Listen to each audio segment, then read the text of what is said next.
Live. Everywhere. On netrootsradio.com.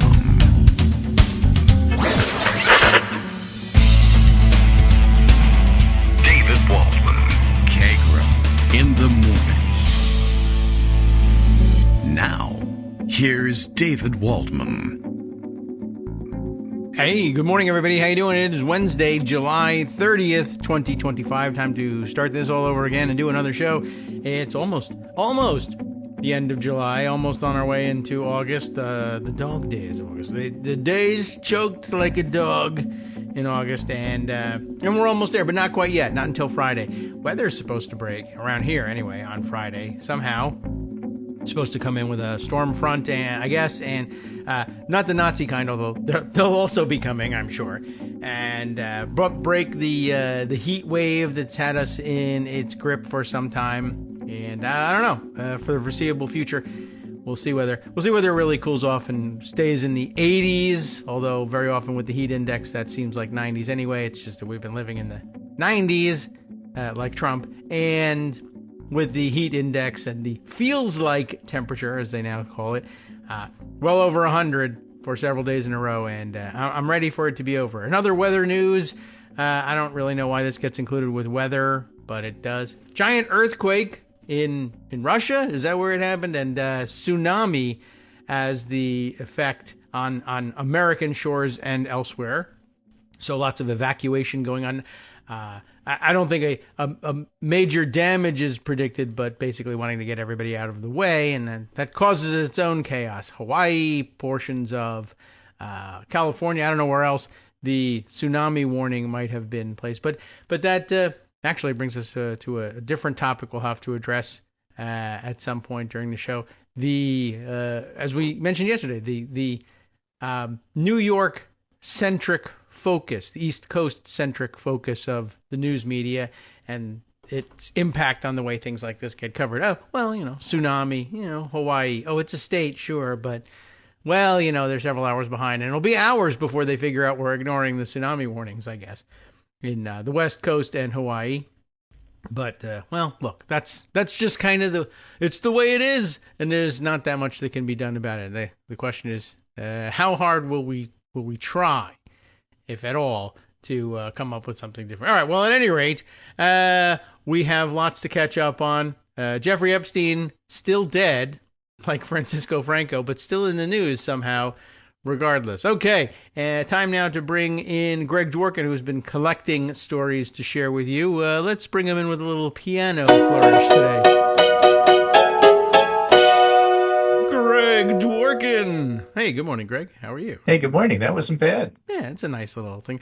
I thought maybe the piano theme, since we're still talking about Tom Lehrer and his legacy. Yeah, I got a lot of positive feedback from the show that we covered a lot Yeah, of. me too. A lot of people who really were big fans and were glad that we played those selections, that they were among favorites. By the way, anyone interested in this, yes, YouTube did absolutely try to block our show from being posted on their site because of copyright issues.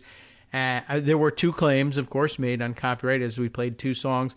One, I was able to point to Lehrer's own declaration that he renounces all copyright, and that got one of them solved. But somebody's still clinging to a copyright claim somehow. It's under dispute, so I don't think it's getting in the way of the show being distributed on YouTube. But because they're all robots and not people.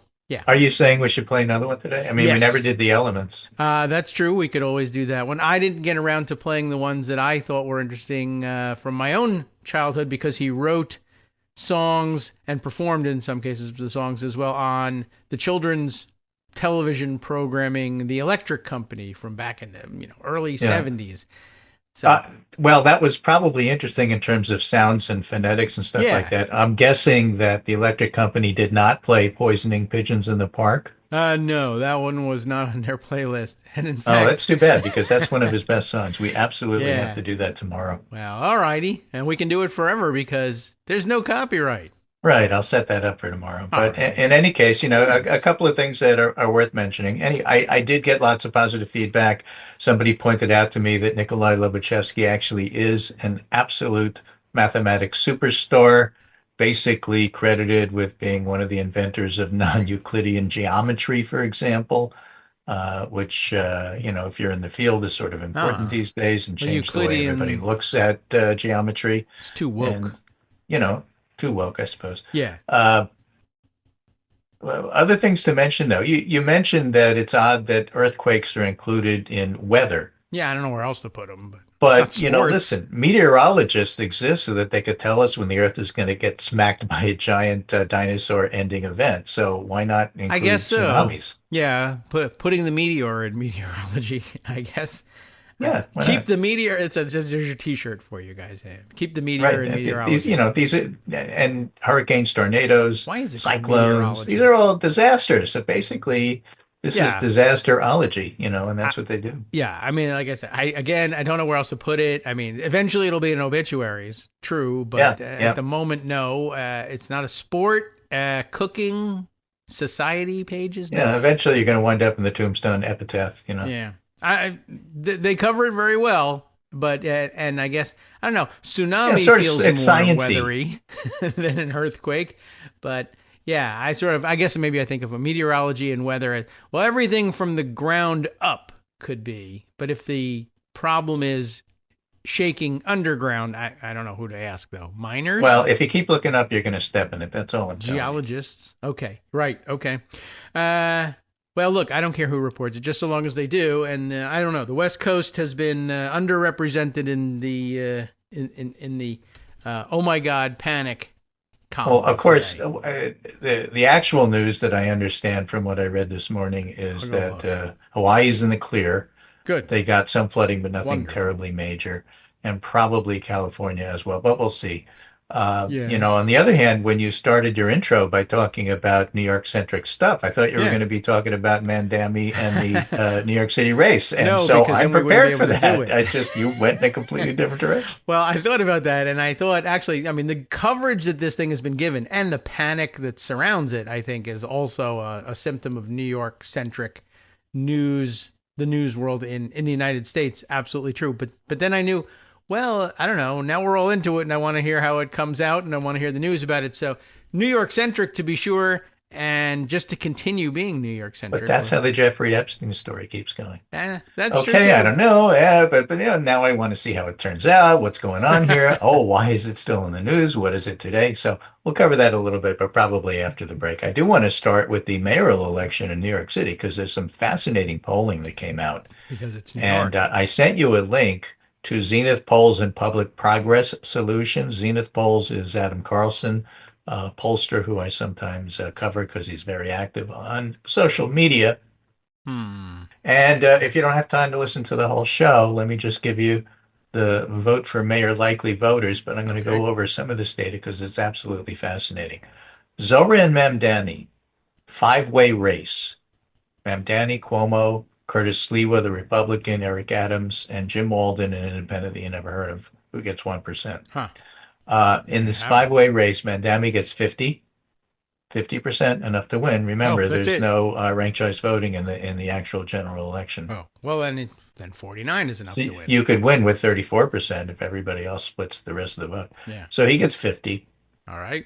Andrew Cuomo gets 22, Sliwa gets 13, Eric Adams gets 7, and I'll show you with the information and data why he polls so low. And Walden gets 1, and other or don't know gets 6%. Go don't know. Now remember, data and polling is poetry, not a prediction. Poetry. Oh, all right. Right? Data is poetry. Doesn't tell you what's going to happen, just gives you an idea what's going on. It's real pretty to look at. So, 4-way race with no Cuomo. What if Cuomo drops out?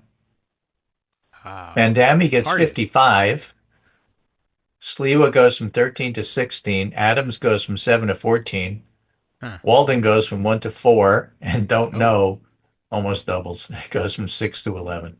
That is an interesting mix of... and is that supposed to be, here's what Cuomo voters do if he leaves?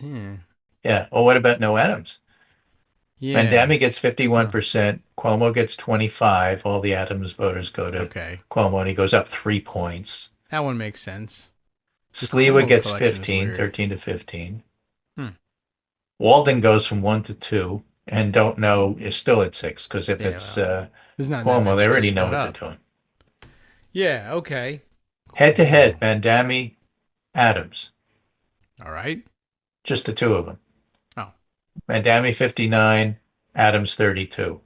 Head to head, Mamdani, Cuomo 52 to 40. So that's the top line there, but it's a lot more interesting than that, and I'll tell you why. all First right. of all, this poll comes from July 16th to 24th, so it's pretty fresh. Delicious. Okay. And the sample that they look at is from all over the city, but they do it in 4 languages. And they also break down some interesting subgroups: white, Latino, black, Asian, with an actual percentage instead of not available like usually. But Oh, it's New York City, so they have enough people so they could look. yeah, okay, I Uh, see. and other multiple races, because they account for the fact that It's New York. people can, be more than one box there to check off. They So believe it. it also gives you an They live it. idea when they look at the composition of the sample. Hmm. Let's just do likely voters rather than registered voters. All Subgroup: the right. Bronx, 12% of voters; Brooklyn, 33%, most populous borough; Manhattan, 24, punching over its weight for size; Hmm. Queens, 25, and Staten Island, 6. And the reason we always ignore Staten Island is because 6, Fair enough. right? There's It's other the same reasons, as, but like, I don't that's the know, one we're I can't using. decide. 6, Sure. fine. Now, the breakdown in New York City, if you were unaware, these are likely voters. White, 38%, Hmm. still the largest, but nowhere near a majority. Latino, 20, black, 20, Asian, 14, and Okay. multiple races, 8. All right. That is the demographics in New York City. It's just absolutely fascinating. And they break down, because they have a big enough sample, Asian into East Asian and South Asian, Hey, all right. That right? makes Difference sense. between China and India. Yeah. Billion Latino, apiece. Dominican, Puerto Rican has its own subgroup because Okay. it's New York. Right. That's true. It needs to be done that way. Jewish, 15% of the vote. I Largest see. Jewish population outside of Tel Aviv. Do they break it down into kosher They do. keeping They do. They Jewish? do. They Okay. broke it down into secular and Ah, all Haredi, right. Okay. That's definitely important, right? right? And Muslim, 8%. Okay. Shiite and Shia? No. The Or Jewish Sunni and population is twice the Muslim population, but the Muslim population is not insignificant, yeah. Uh, right? I So wonder that's, slightly all less pretty secular, fascinating anyway, probably. just on the size of it.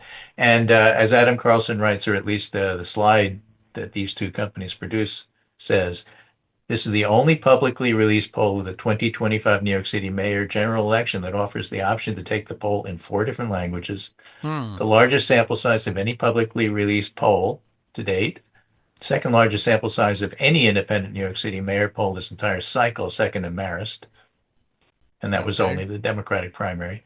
The only publicly released poll to weight and analyze subrace and ethnicity, like East Asian, South Asian, Puerto Rican, Mm-hmm. Dominican, Jews, including by denomination and age. That's something. That's pretty interesting. And then the 5-way, 4-way, 2-way sort of thing. So that makes it interesting. Yeah. And they also ask some unique questions. The impact of hypothetical Trump endorsement of Adams, whether Okay. or not you want the next mayor to stand up to Trump, separating out Hmm. cost of living into 3 separate categories: housing, monthly and daily essentials, and childcare. Hmm. This is very detailed, like almost as if they were listening to people talking about their issues It is before they asked the poetry. questions. Country of origin for Latinos and Asians, Jewish denomination, sexual orientation, the impact of Columbia College application story. As you may know, Mandami said he was Ah. Ugandan. That's because he is right now. He's in Uganda. There's a separate story about that, which is funny.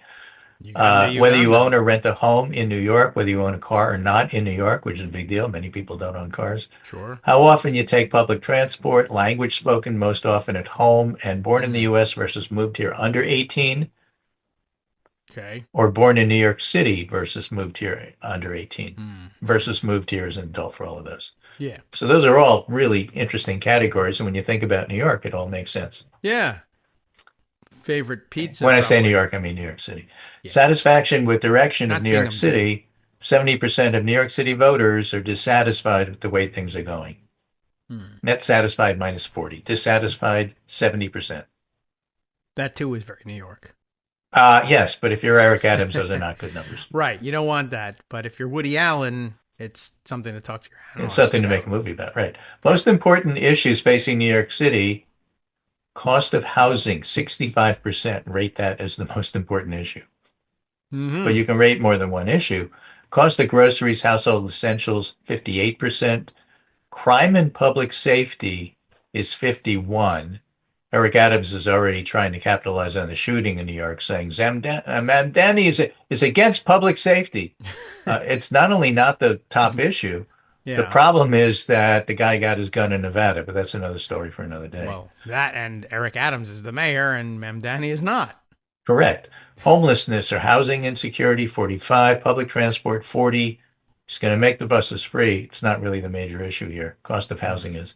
City government accountability and corruption, 36. That's a good number for Eric Adams because he's corrupt, but it's not the major issue that people. Well, they got it on. right, is what you mean. Yeah. Okay, sure. Good number. You nailed it. Yeah. That's a problem. Next mayor's approach to Trump. The next mayor of New York City should stand up to Trump. 51% say so. Mm-hmm. They should work with him to secure federal funding. 24. Both equally. 22. I don't know. 3. Okay. I Excuse like me. low, I don't know. numbers. Third base. Right. A lot of people seem to know rather than don't know. Most people do know, but I don't know. Third base. Eric Adams' job approval rating, net approval minus 55. That's why he's not winning. Oh, by the way, they throw this in. Kathy Hochul's net approval rating is minus 12. We'll get to that. That's better. In fact, if Hochul's at 12 or 13, Schumer's at 18, Trump's at 53 minus. These are all minus numbers. Yeah. And Kirsten Gillibrand is minus 12, New York City Senator. A lot of minuses. New York Senator, New York State Senator. Right. Right? The most popular political figure in New York City is AOC at a plus 17. Aha. Okay. Michael Bloomberg gets a plus 5. All right. Yeah. All right. And favorable Zohran Mamdani is a plus 18. Why that's higher than plus 18, 17. Yeah. Why is he not the of those not running, because right now he's in the news and it's like in everybody's face. net favorability? But of other AOC being guys? that popular is I see. interesting because you can Yeah. talk about her all you want outside of New York City, within New York City, within New York State. She's doing okay. Might well That's run where for she Senate. has to. We'll see. In any case, Mamdani is a plus 18 for favorability. Yeah. Jim Walden, the guy you never heard of, is a minus 10. Curtis Sliwa, the Republican perennial gadfly candidate, is minus 19. Andrew Cuomo is minus 37. And I think I mentioned Eric Adams is minus 54 in this particular cut. So this is a situation where if Mamdani is plus 18 and his two major rivals are minus 37 and minus 54, guess who's ahead? I've seen enough.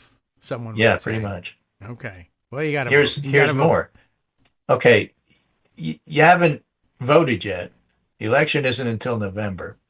Don't forget. Would you even consider voting for Mamdani? 58%. Yes. Okay. Would you not consider voting for him? 32. It's about what I expect. Right. Would you consider voting for Andrew Cuomo? 37 yes, 60% no. All right. Eric Adams, 27% yes, 68% no.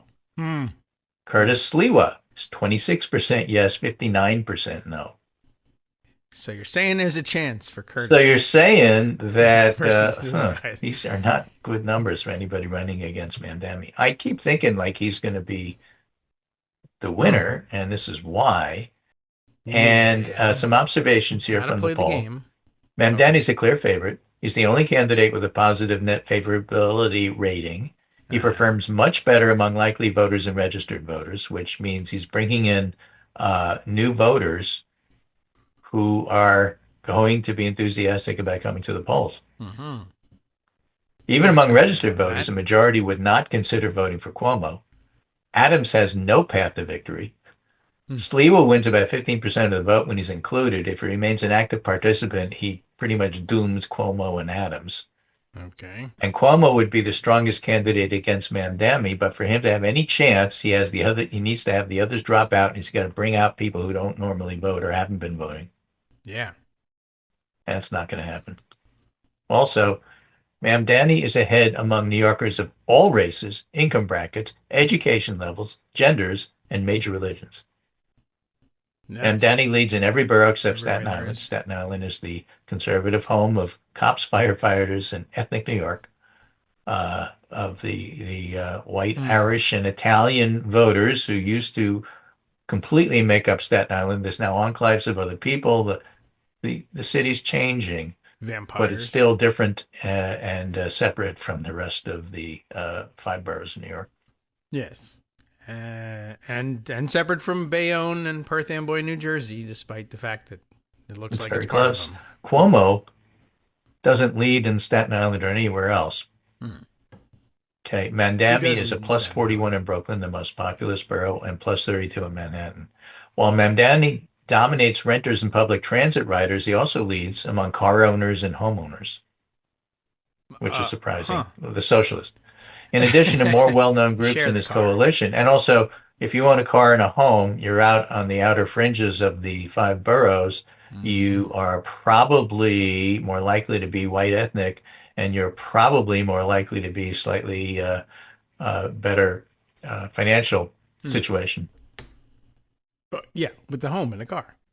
In addition to more well-known groups in his coalition, Mamdani dominates LGBTQ plus voters at plus 58, Jews under age 45 at plus 56, Reform and secular Jews at plus 34, Latino and Black college plus 51 and plus 50, Central and South American Latinos plus 52, Black union households plus 40, and Latinos overall plus 30, among dozens of other subgroups. So if you want to look at the various demographic groups, let's look at it the other way, since Mamdani has a lead in most of them. Andrew Cuomo leads among blacks over 45. Okay. Among Bronx Latinos. Okay, also. As opposed to the rest of the city. Jews over 45. Okay. You know. Right? If you're under 45, you're Mamdani. If you're over 45, you might be a little bit more conservative. Sure. You might have roots in Brighton Beach. You might be Russian. True, a whole bunch of stuff goes in there. Right.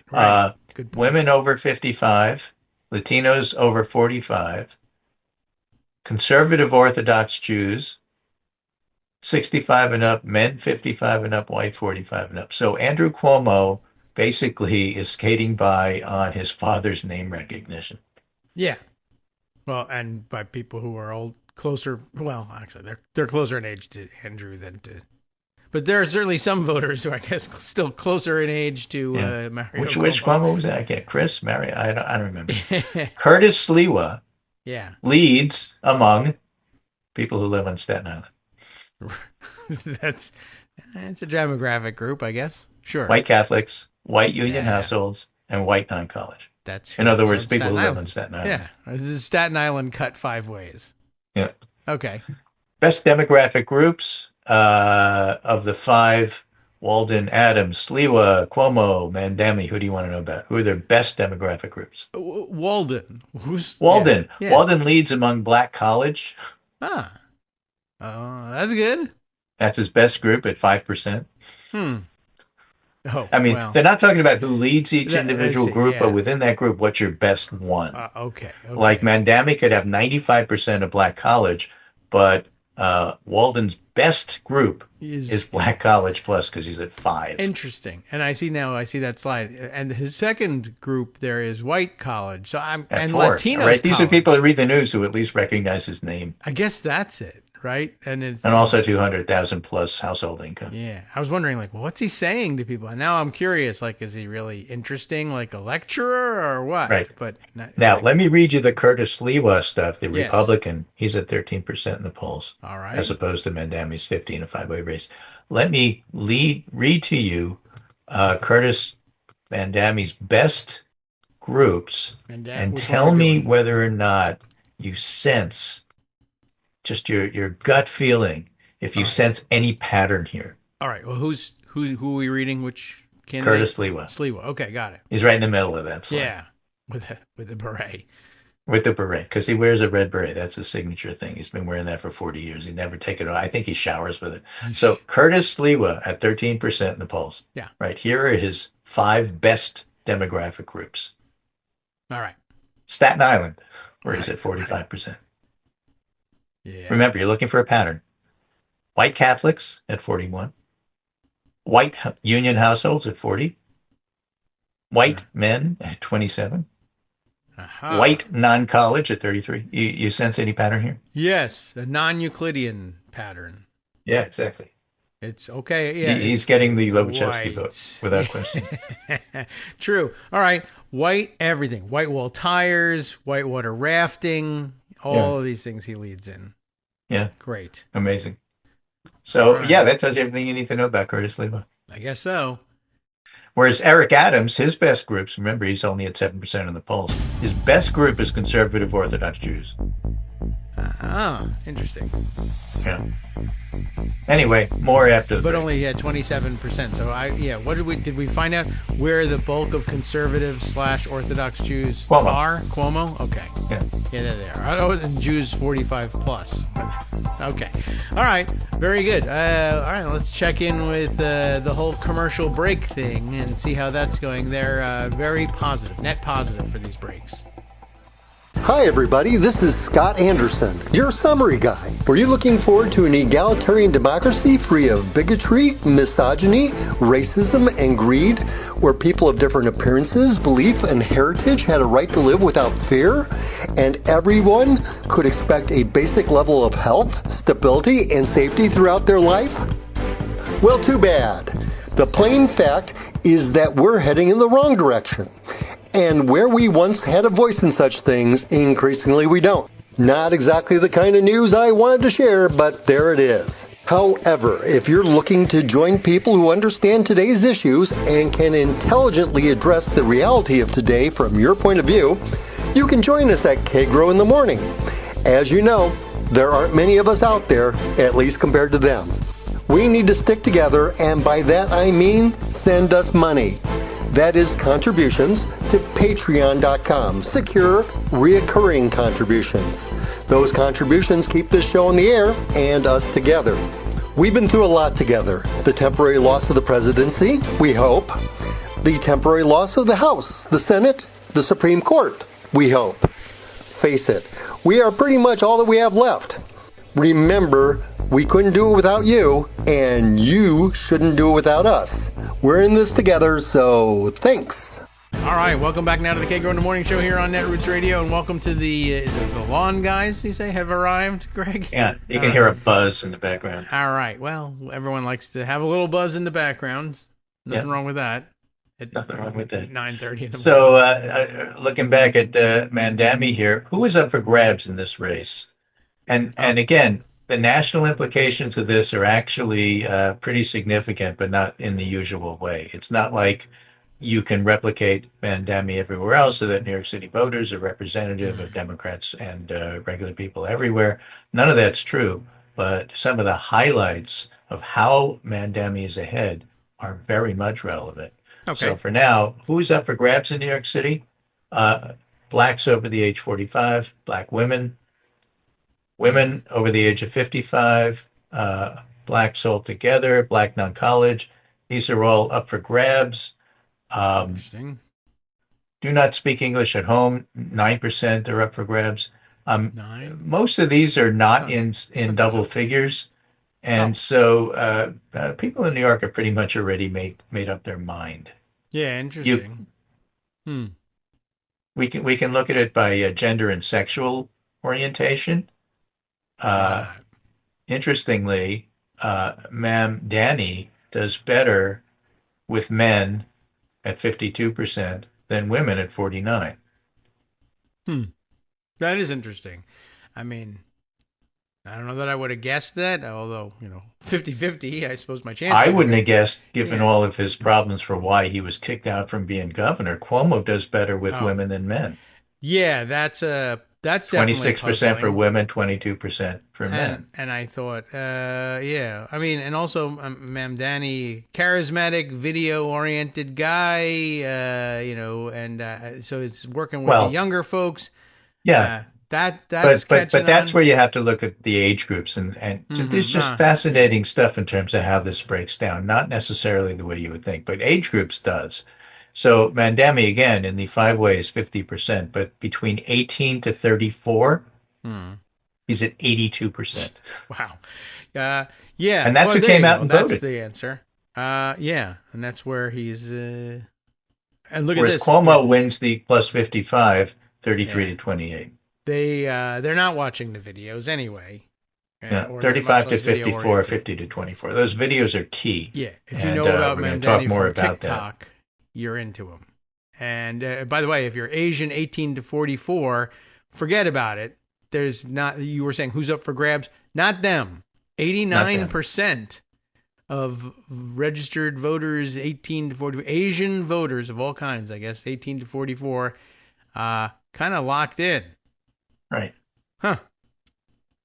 Well, that's good too. Also, but does speak to the question of whether the Mamdani style campaign is replicable elsewhere. Sure, if you've got a giant population of Asian voters 18 to 44, go for it. If you don't, you might consider just being an approachable, charismatic guy who reaches out to people where they are on video. That may yet work for you. Yeah. True. By the way, there's another thing that people aren't really talking about, which I think they're completely missing and is key to Mandami being ahead. All right. In those viral videos, yeah, you can see his talent. Yes, he's extremely articulate. Yes, he's light-hearted. He's sunny. He's Yeah. funny. He's good-looking. All of those things. Yep.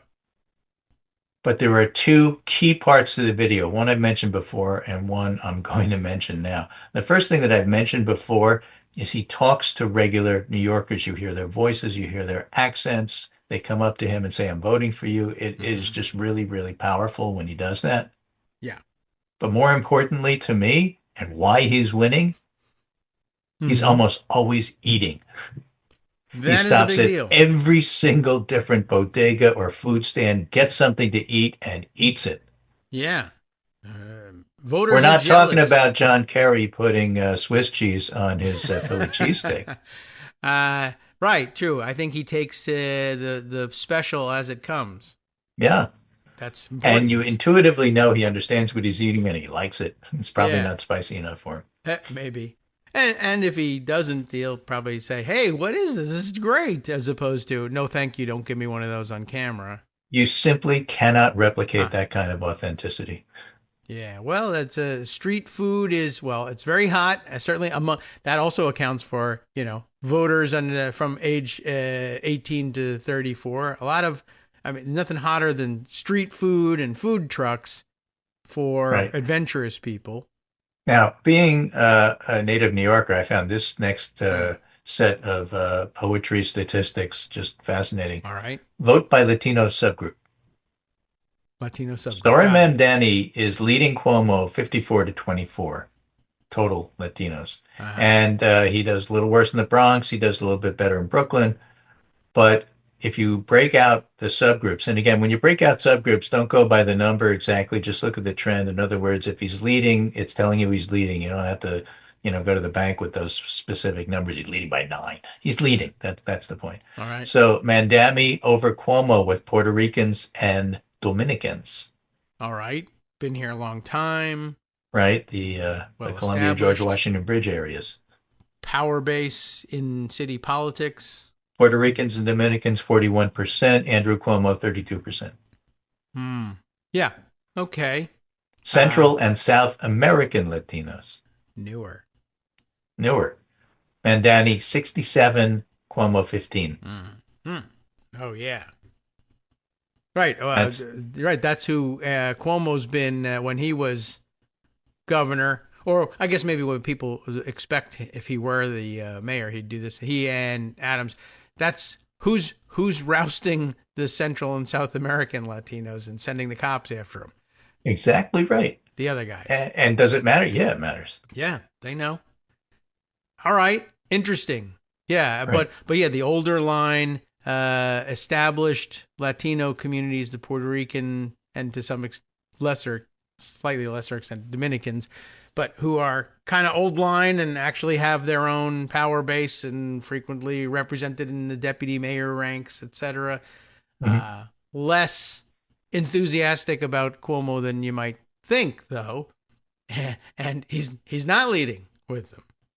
Okay, Right. interesting. So now let's look at Asian subgroups. All right. Again, most polls Okay, don't next have one. the numerical power to look. These guys do. So if these are the candidates for mayor, who would you vote for? Among registered voters, Yes. okay? And they break it down to East Asians, Okay. China, Taiwan, Korea, Japan, Mm-hmm. and South Asians, Nepalese, Bangladeshi, Indian, Pakistani, Sri Lankan. Okay. Okay, among East Asians, China, Nepalese. Taiwan, Korea, Break it Japan. in there. Yeah. Mamdani leads 50 to 24 50 to 20. over Got it. Cuomo. Over Cuomo. Yes. All right. The others have numbers, but Cuomo's his main rival. Yeah. Jim Walden does. South Asians. Now we're talking about Nepalese, Bangladeshi, Indian, Pakistani, Sri Lankan. Mm-hmm. Okay, 82 to 7. That's different. It is Yeah. different. That's pretty good. Yes. He is South obviously Asian. and definitely seen as one of them. Yeah. He is. He is. I mean, yeah. Not broken out here. Ugandans. I Yeah. noticed that. Well, African, but there's a big difference between Africans and African Americans. Yes. And every the single American this is part. New York, every single one of these subgroups is just fascinating. They don't have information on everything, but here's the next one: is Jews information? and Jewish subgroups. Okay. Great. Right? Total Jews. Zohran Mamdani 43. Remember, this is 15% of the voting population. Sounds like an Zohran outlet Mamdani store. 43%. Andrew Cuomo 26. All right. Eric Adams 15. Yes, I see. Okay, you got that slide? Total, yes. Jewish total is what it says. Yes, okay. Okay. So it should add up to 100. But You if we're said looking total at Jewish, reform and it or sounded no like a store. denomination or secular, Yes. Mamdani leads 55 to 22. All right. And I have to Culturally throw in Jewish, some people would information say. from a different poll Hmm. when you lead this. This is from Semaphore. New York Democrats side with Mamdani on Israel and Netanyahu. Asked if the city should enforce the arrest warrant against Israeli Prime Minister Benjamin Netanyahu, Yes. because I think there is an international arrest warrant for war crimes, Yes. which Democratic mayoral Yes. nominee Zohran Mamdani supports. 63% of primary voters in New York say yes. Enforce the arrest warrant. Arrest Netanyahu. Netanyahu for war crimes. This is Data for Don't Progress. come to New York. I mean, if I'm advising. Data for Progress is the poll that captured Mamdani's surge when others missed it. Okay. And these voters are less enthusiastic about the party's New York-based congressional leaders who have not endorsed Mamdani. 58% had a favorable view of Hakeem Jeffries. Half had a favorable view of Chuck Schumer. And 57% of New York Democrats said they would be less likely to support any congressional candidate next year if they don't endorse Mamdani. 72% favored candidates who would vote to withhold U.S. weapons to Israel. This is not what you would expect from a New York City population. No. And that's relevant to how Mamdani is doing in these polls. Yeah, interesting. All right. So, Jim Walden Just, holding on to 1% of the Jewish vote, though. well, that's important, right? Yeah. So if we're looking at conservative or Orthodox Jews, the Haredi Jews, Cuomo is in the lead at 33, Adams at 27, and Mamdani at 21. This surprises me. I thought they would vote in more of a block, but that's probably because this includes both conservative and Orthodox. Orthodox will vote in a block, conservative not so much. And Mamdani still gets 21% of that combined group, conservative Orthodox. If you're under 45, Mamdani gets 67 to Cuomo's 9. If you're over 45 Jewish vote, Mamdani gets 25 and Cuomo gets 38. Interestingly, I do notice the youngest Jewish cohort, second place. Cuomo is not second place. We compared the two of them, 67 to 9. Eric Adams has 11 there. Yeah. And Curtis Lewa 8. So, yeah. And Jim Walden 1, because Jim Walden has 1 wherever he goes. But yeah. That's interesting too, somewhat. Young right. Jewish voters. Four-year college or more, Mamdani leads 60 to 16 over Cuomo. High school or less, 37-29 he leads. But Curtis Lewa picks up 21% of high school or less. Sure. They didn't say white high school or less. I don't know if they could have broken it out, but basically that's what we're talking about here. Okay. Well, yeah, I'm sure that then the although in the really next one they do break it down in the very next slide. All right, then let's look. White non-college, Lewa gets 33. Oops, I missed it. Cuomo gets 28 and Mamdani gets 26. Okay. Well, there's the answer. White college, Mamdani gets 52, Lewa only gets 11.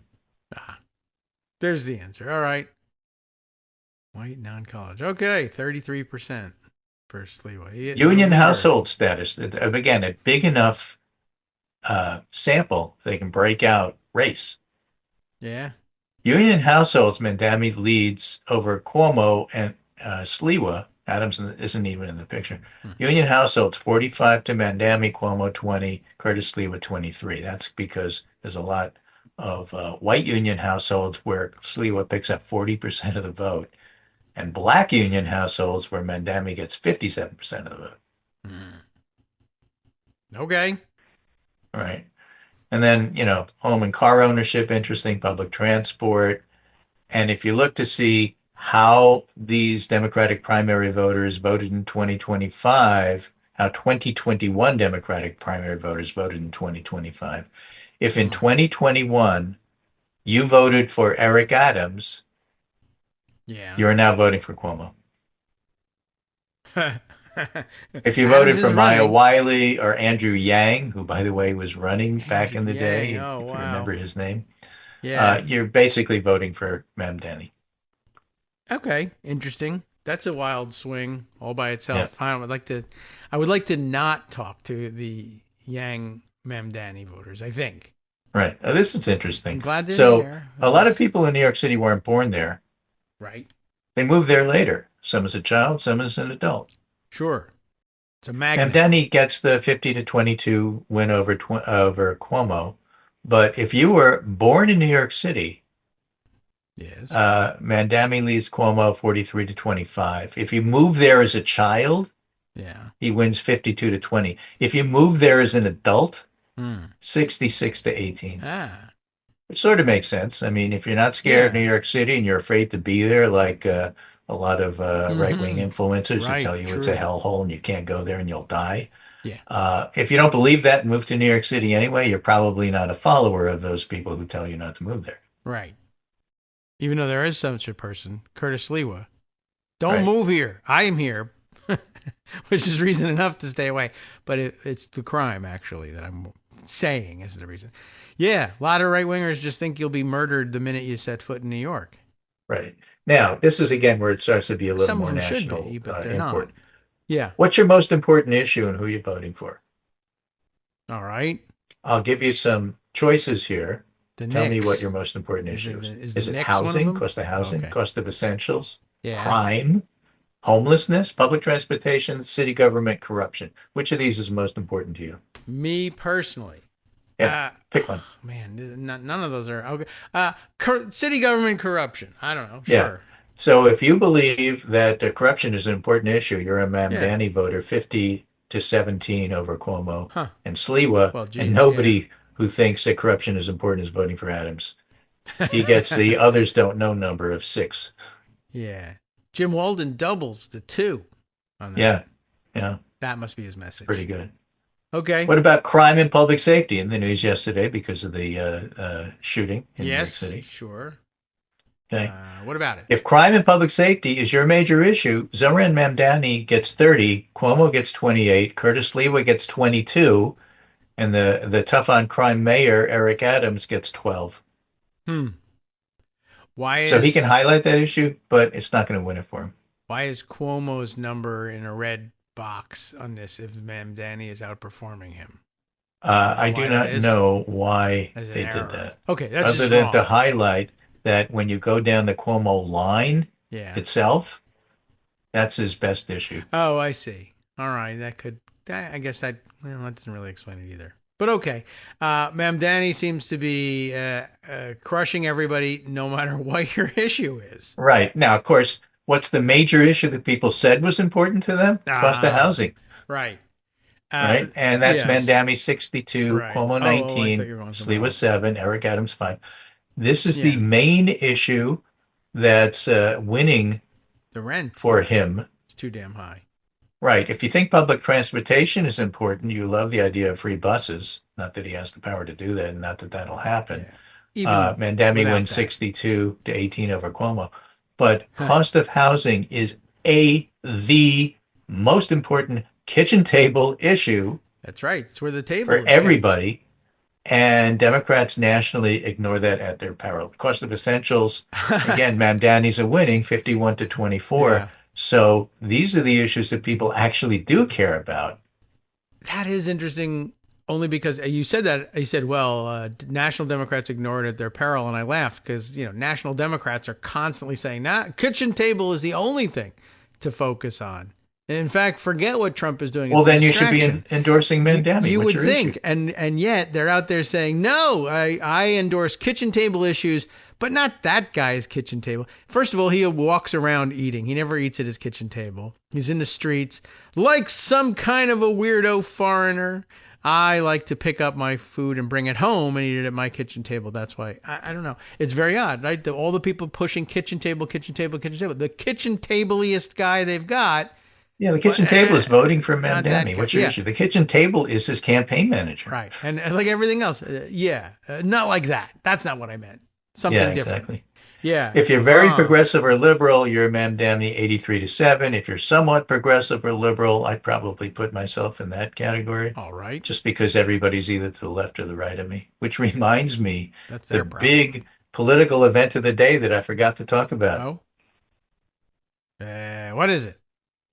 Forgetting? Senator Manchin's new book is out. Yay. You know the title? I do. Should I let you say it anyway? Center. Yeah. He probably meant, like me, everybody's to the left or to the right of me. But what he's actually telling the general public is that the center is dead, just like me. Yeah, pretty much. Well, I can't wait to go to a book party on his houseboat or something. Yeah. That I'm not reading. Hey, listen, get one of your 5 copies before they disappear. I guess so. Right. Yeah. Or wait for it in the bargain bin. I guess. That's what I'm saying. I don't read anybody's It'll book, be there soon. That one's so not. Somewhat progressive liberal 61 to 25 over Cuomo. Moderates go for Cuomo 41 to 30, and conservatives go for Sliwa 41 to 23. That's how Sliwa gets his 10 to 15% vote. That's how he gets Staten Island. Right, conservatives. That's who votes for him. Conservatives vote for him. This is opinion columnists, conservative opinion columnists, and think tank people who are in the business of saying that New York is a hellhole and they're always on the brink of leaving. Right. So again, Dave Weichel again points out what I said. 2/3 or more of New York City Democratic primary voters agree with Zohran Mamdani's position on Israel, including arresting Bibi, and 57% they might oppose Democrats who don't endorse Mamdani for mayor. And Michael Lang, who's been following this, who's been covering this like a blanket from the Democratic primary, writes, Mamdani's answer to what country would you visit first as mayor was a watershed moment in the primary. Everybody else said, I'm going to Israel. His response is, I'm going to be in New York. I'm not going anywhere. Yeah, not even Disney World. pundits highlighted this as, oh my God, how could he say that? Yeah. And normal people said, yeah. Right. That's where you're supposed to be. I could say I'm going to the Lego store, something like that, I guess. But yeah. All right. He's getting all his vacationing done now, apparently. Right. Now, Richie Torres, who's one of the New York City delegation to Congress, Yes. Democrat, said to CNN, Mamdani didn't run on Israel or Palestine. He didn't run on defund the police. He ran away from those things. He ran on affordability, which is the winning message, Mr. Torres said, who endorsed Mr. Cuomo in the primary. And even if you disagree with his policy prescriptions, the diagnosis is correct. Mr. Cuomo, who has hammered Mr. Mamdani on his views of Israel, this must be the Times, because he's calling everybody Mr. Mr. Cuomo, who has hammered Mr. Mamdani on his views of Israel, spent less time in the spring laying out his agenda. Mr. Cuomo didn't talk about his agenda at all. All he did is attack Mamdani the few times he bothered showing up at all, and it didn't work. And Michael Lang writes, I disagree with this. Of course, Mamdani won on affordability. We know that. We just looked at the numbers. But that conveniently ignores how Mamdani's opponents tried to make his position on Israel-Palestine into a liability and failed miserably. Zohran's commitment to Palestine was a strength for many voters. It was a litmus test for trust and for authenticity. And again, you cannot create that in a lab. You can't do a candidate in a box on authenticity. You can't. It's like, by definition, the exact opposite. Yeah. Well, right. It's like telling people, you should go create me a viral video. Well, Yes. Well, I'd like to, but it kind of has to happen naturally. follow these Has to be talking interesting. points like everybody else that I send these to. And talking point number one is stress authenticity. Yeah. Right. What you want to do here What's wrong is- with these pictures? Right. Yeah, it's difficult to do. Well, I guess if you had to break it down for people, you could now say eat street food. That would be helpful. It's good for the economy. Yeah, this has been it's been fascinating to watch, and I guess that's why everybody is fascinated by it, even though it's one city and most people live in another one. Yes, but it's a city dominated by the news, as you point out. Now, the thing true. is that and this is a really interesting piece by Greg Sargent, who's looking at the national component here. The real reason for Zohran's success should rattle national Democrats. Exclusive rattle internal campaign data on the reach of Mamdani's viral videos illustrates that he gets modern messaging in ways other Democrats just don't. And deep into the piece, it says his campaign is earning great numbers, like 1.6 million Instagram views, over 43% of them non-followers, that sort of thing. His campaign is earning the numbers because they're putting digital practitioners in charge who understand what's going to resonate online, said Danielle Butterfield, executive director of Priorities USA, the super PAC charting new digital strategies for Democrats. The party has long been overly reliant on issue testing and polling to make ads.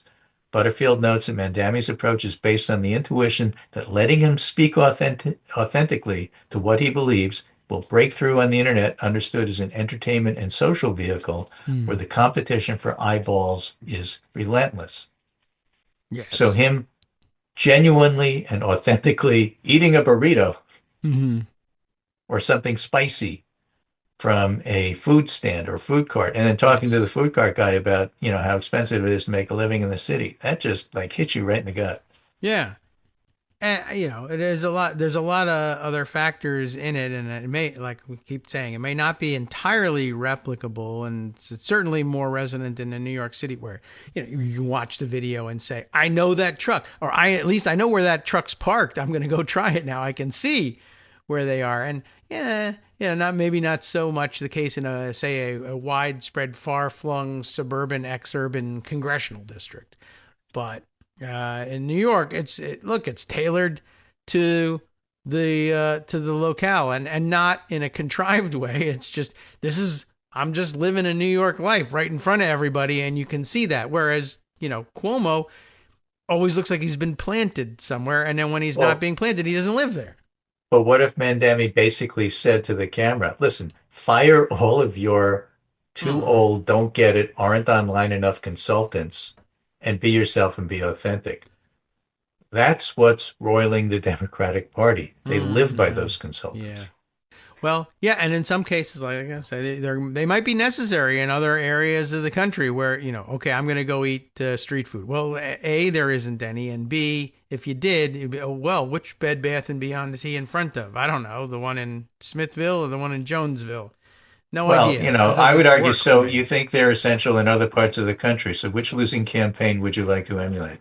Yeah, I don't know. I mean, I don't know. I don't know if I have advice for them, but I would say, well, for one thing, if the guy's talking kitchen table issues, endorse it. That's good. That's probably the best way you can import the success of, like, how does Mamdani's campaign translate to Abigail Spanberger's race for governor here in Virginia? It doesn't, but they both say they're for kitchen table issues. It's okay. Yeah, he's for K. I endorse that. You don't have to make an endorsement in New York City. Mamdani's talking about getting around New York City in one of his videos. He says, and I quote, moving around our city safer, faster, and more enjoyable is part of what I want to do. Okay.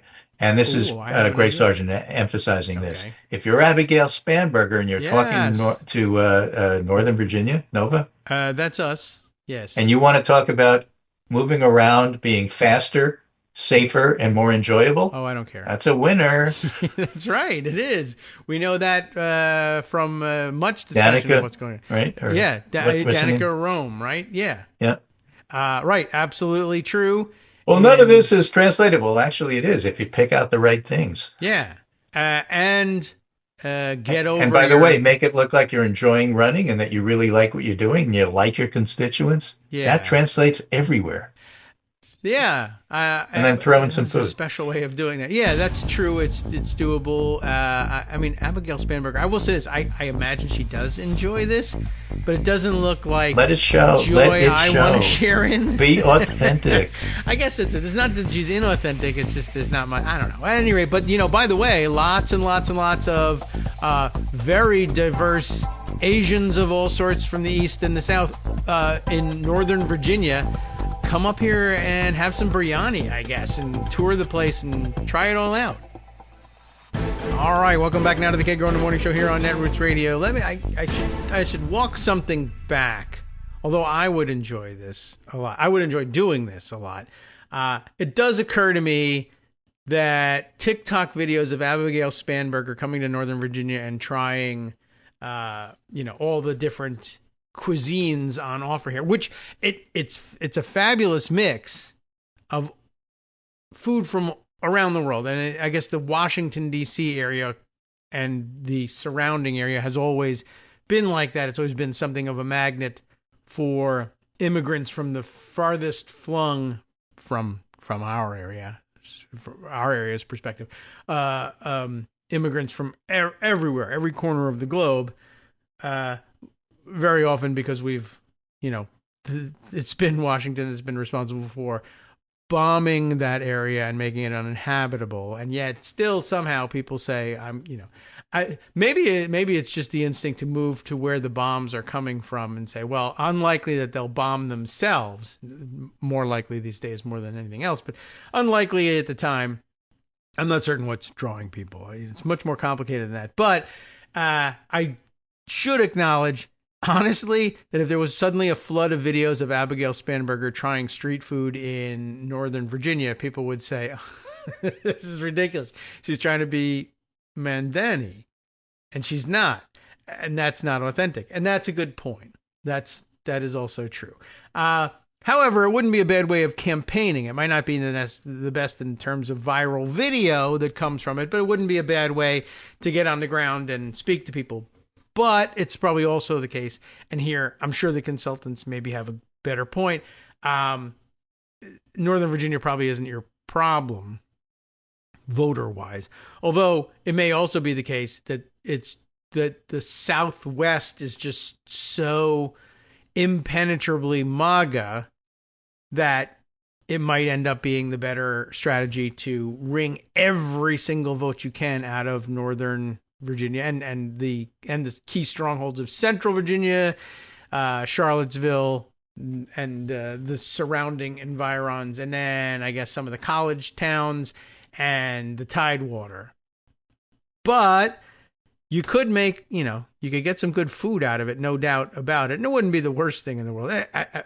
I mean, quite honestly, I understand he's busy. Spending a day or two, when Zohran Mamdani came to Washington, D.C., now had they scooped him up and said, let's tour the ethnic food trucks of Northern Virginia and see how they compare to New York City and rate them. And let's have Zohran saying, who's doing a good job on this, that, and the other. That might have been an attractive video because at least, you have one authentic figure in there doing this thing. But anyway, in the meantime, although I'm not running for anything, the idea of doing a biryani tour of Northern Virginia is actually mouth-watering and sounds like it would be really amazing. And I don't know if I could translate it into political success, but if I could, what am I doing? Basically, because I'm not translating anything else into financial success. All right, let's see. Do we have any other thank yous to catch up on in terms of new? There have been, this is breaking news. Do I have any? I must have some sort of sound effect somewhere. But breaking news, to date in today's show, no one brand new has signed up for Patreon or upped their pledge. So we can't have that. And in July, that's a relative rarity. July's coming to an end, though. You have escape into August, and then it's not your problem anymore. No, we'll be pushing the same then and there. But again, thanks to everybody who has joined up and thought about it. I appreciate the response, and we're going to keep pushing you too, because the reality of it is there are hundreds and hundreds of you listening to the show very frequently, at least according to the statistics. I mean, they may or may not be lying. Who knows? Maybe AI is making up the numbers. They're not actually measuring anything, but according to the numbers, and they've been very consistent for a long time, literally hundreds of you are listening to the show with astonishing regularity and then saying, what can you do? I hope he just keeps entertaining me for free. Well, maybe yes, maybe no, but it seems like we're nearing hitting the wall with these days, just because it's an uncertain economy out there, and I'm just not certain what Trump has in store for us economically. And it's very difficult to predict these things, and it's shakier than it's ever been. Not just the show, just the economy in general, but the show is part of the economy, and you can make it a bigger part of the economy by heading over to patreon.com, patreon.com/KagroX. It's the Kagro in the Morning Show. Add an X for extra large pledge per month, for instance, and then you can. That would start with an E, but shh. And go do it. Why Patreon? Well, that's a good question. And the answer is, now, if you're listening on Libsyn, where is, and by the way, that's the metrics that tell me that hundreds and hundreds, that's probably the most popular, certainly accounts for the bulk of the download metrics, is people downloading via Libsyn. So the good news is this: if I just have hundreds and hundreds of people who are just don't have disposable income for things like podcasts, well, okay, fine. Stick to your guns and listen to the show on Libsyn. But now, of course, yes, you'll have to listen to some commercials. That's true. But it's just like every other show in that respect. It's not a terrible imposition, I hope. But there is always the possibility, if commercials just drive you insane, there are ways to listen to the show commercial free. The one I'm trying to tell you about is patreon.com. If you go, subscribe, become a supporter, you can download the show from patreon.com every day. In fact, you can even get an email in your inbox letting you know when it's up, because it's a little variable on the time these days. Trying to push that schedule forward, but it's not that easy to do. It's a little complicated putting it all together these days. But you get a little email, you download it, and of course you have the perfect opportunity to sign up for the show at $1 a show, the $25 per month category. That's the recommendation. Of course, can't make that happen. There are other options available. Can make that happen with plenty of room to spare. There's an option for you there too, but that's a great way to get around the ad issue if they're just driving you up the wall. But as it turns out, I listened to a couple of the shows, and the ads that tend to get served up, not particularly offensive and not particularly long or boring or out of place either. And I've had an interesting suggestion as one of our, and I've also learned my lesson too. I need to remember when I get notes from people, or if you write to me under any circumstances and relay something to me, and especially if you feel I might be interested in passing it on the show, and there's not necessarily any way for you to judge that, but do let me know how you would like to be identified on the air, if it's anything other than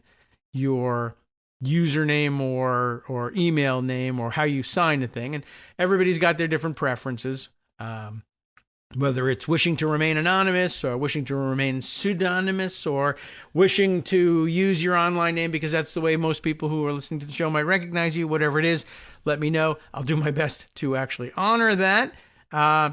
And I just got to remember to ask people for permission to tell their stories. But I think I just can't wait in order to do that here and share two things that I got just yesterday. One actually was the point of my coming around to this, and I guess I'll do that one first. It was John Stafford who had gotten a mention on the show the other day because he was the guy who came up with a suggestion. Hey, here's how people can contribute to the show via check without having to give them a mailing address. So you can save the cost of postage. And the idea being, of course, you could just actually write out the check or however you do it and take a photo of it with your phone or whatever and then email it to me at kagrox@gmail.com.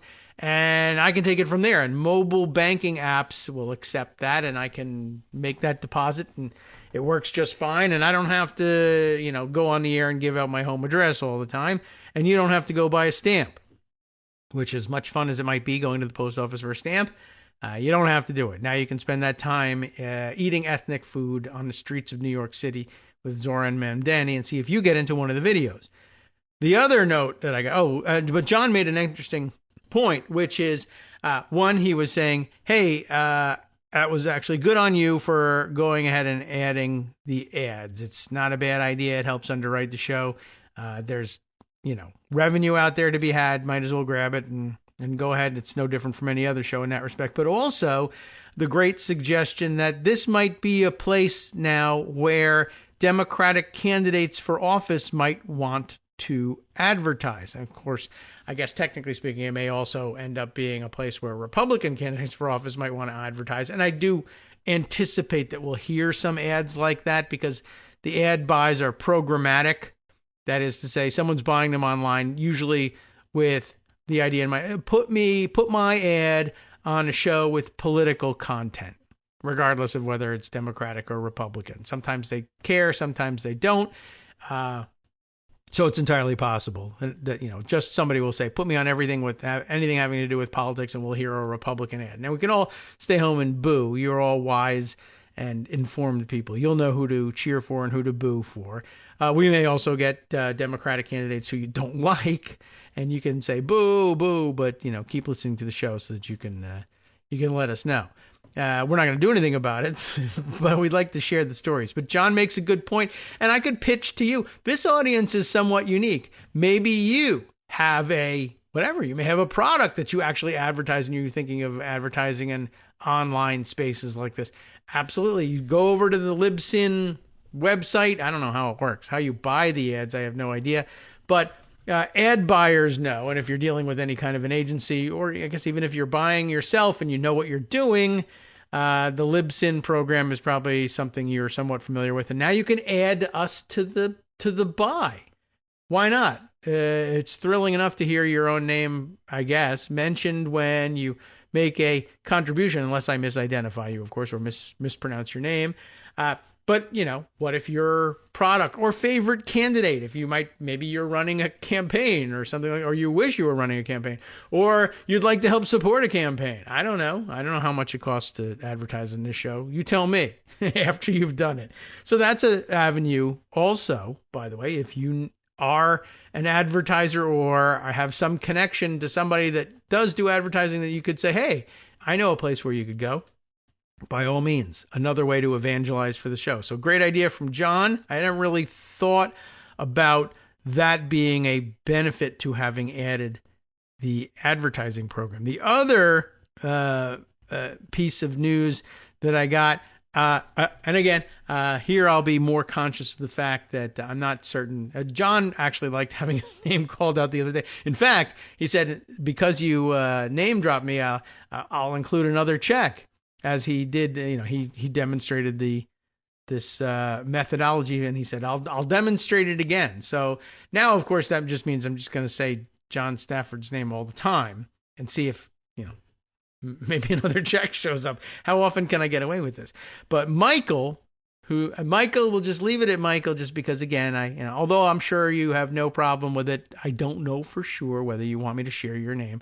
But this is one of 6 Michaels in the United States of America, so you can narrow it down, who he particularly enjoyed the Tom Lehrer stuff, saying that it's a multi-generational thing in his family, being Tom Lehrer fanatics.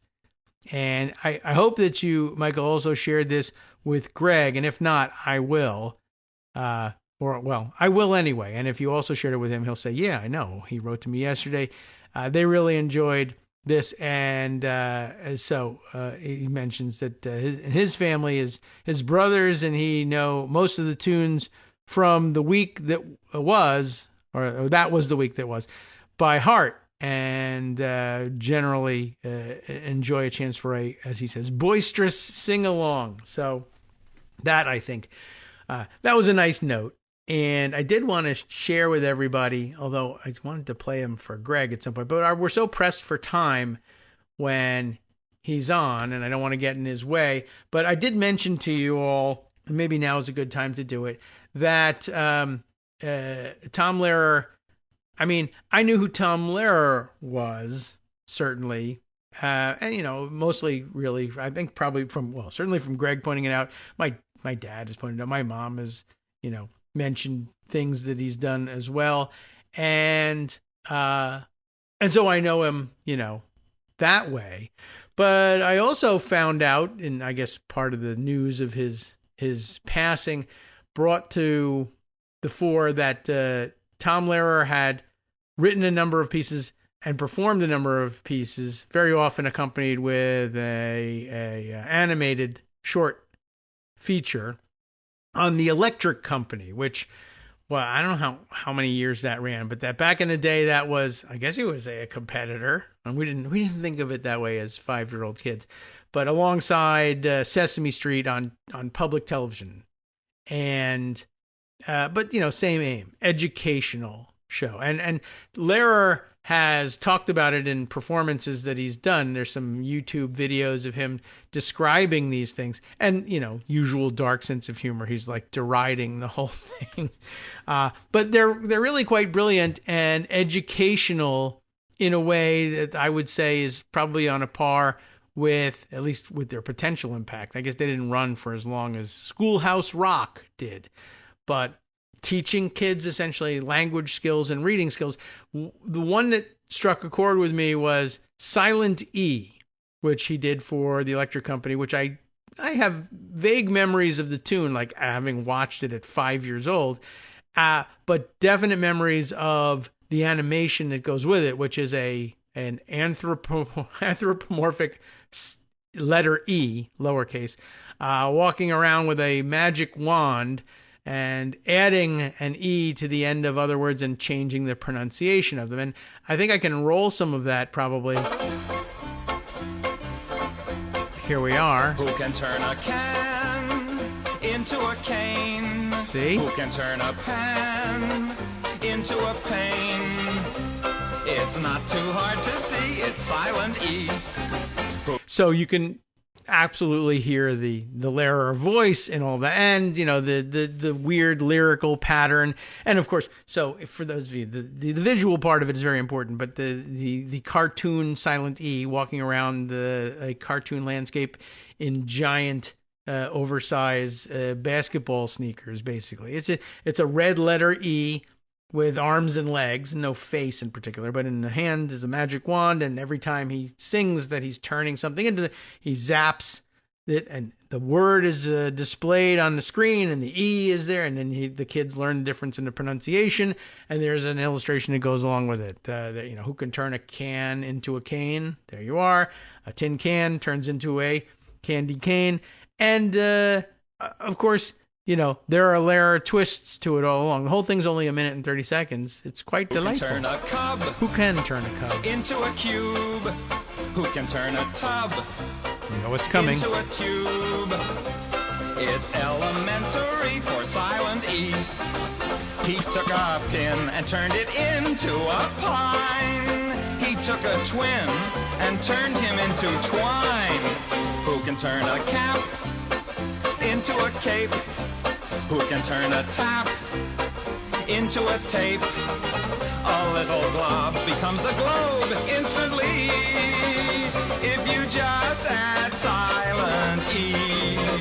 So again, just terrific, lyrics and the bridge of the song and changing the meter and keeping it interesting. It's the same thing over and over. It's true. Although there's another interesting one coming up right now. Just one more example of Tom Lehrer. He won't make it boring and repetitive it has to be somewhat repetitive for the kids in order to get the message. And he talks about the fact that they are repetitive and you're supposed to repeat it 10,000 times so that the kids finally get it. That's true. I like this little segment here. He turned a damn alakazam into a dame, but my friend Sam stayed just the same. Get it? Who can turn a man The rest of it is into a standard. mane? Who can turn a van into a vein? A little hug becomes huge instantly. Don't add W, don't add X, and don't add Y or Z. Just add silent E. Get it? All right. So that's a great one. I love that one. And it definitely sparked memories for me. There's another one, which I guess I shouldn't bother running all the way through, but it is also very interesting and also has a visual element to it.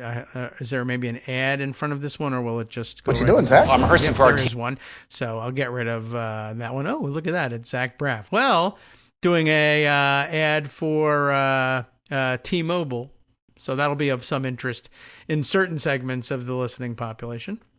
But that's not what I'm here for. It's the Tom Lehrer LY song. And this one too, this one may be a little bit more dependent on the visual part of it, in that, the little cartoon guy is basically it's an adverbs type thing.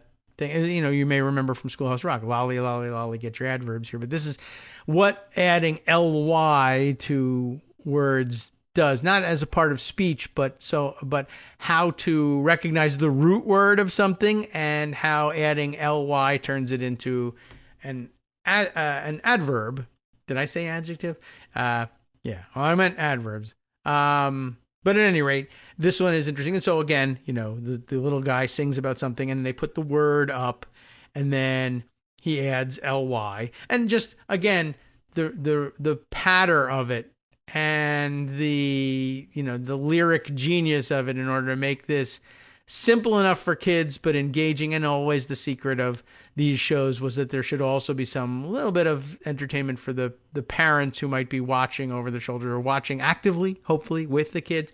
Not so much, but the parents often would get a kick out of it. And they'd very frequently probably say, hey, that's Tom Lehrer, even though there was a cartoon on the screen. I'll give you a sample of this ly thing here by turning on the volume, though. That'll probably help you hear it better, and running it from the beginning.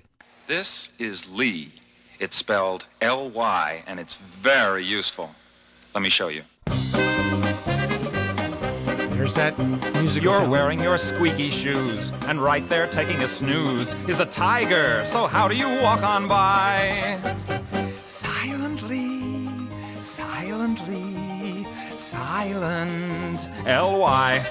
Get it? See how he structures this thing? You're a secret agent man who's after the secret plan. How do you act so they don't know you're a spy? Normally, normal, L-Y. At an eating contest, you boast that you can eat the most. How do you down your 50th piece of pie? Eagerly, yeah, eager, L-Y. I love it. It's great. There's a lot to it. On the lake, your boat upset, and your clothes got soaking wet. How do you stand and wait for them to dry? Patiently. He's shivering here. Patiently.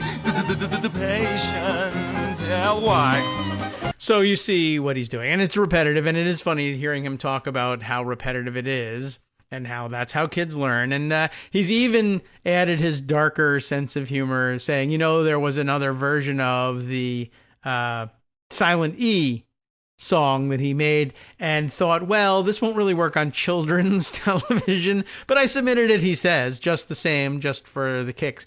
And of course, some of the words that were used, less, more triggering and bad for kids, of course.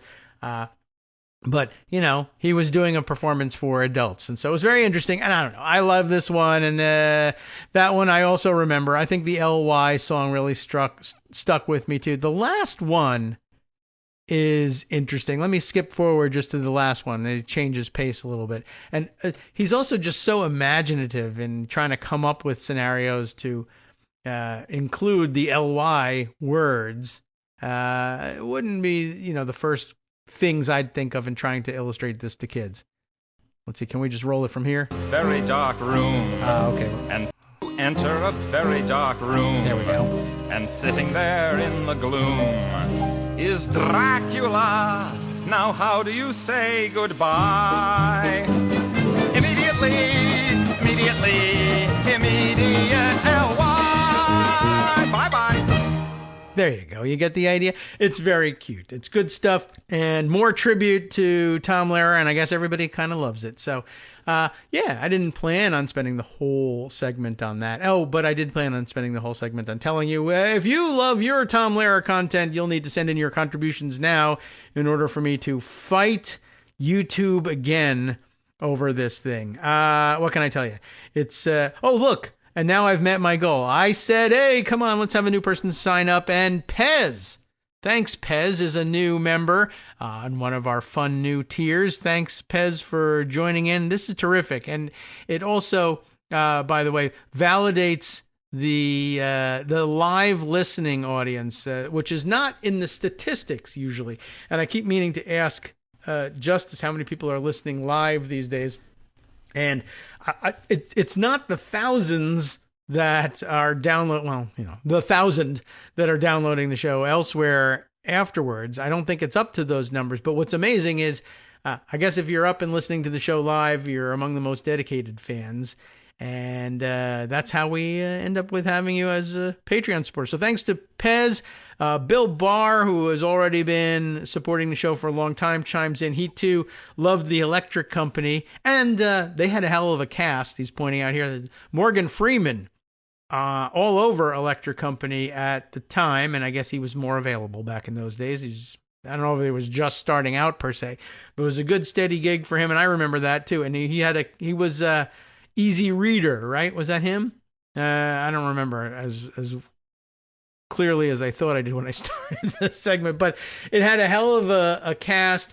Electric Company, if I remember correctly. Should we overlook at IMDb? Sure. And take a look at the cast there.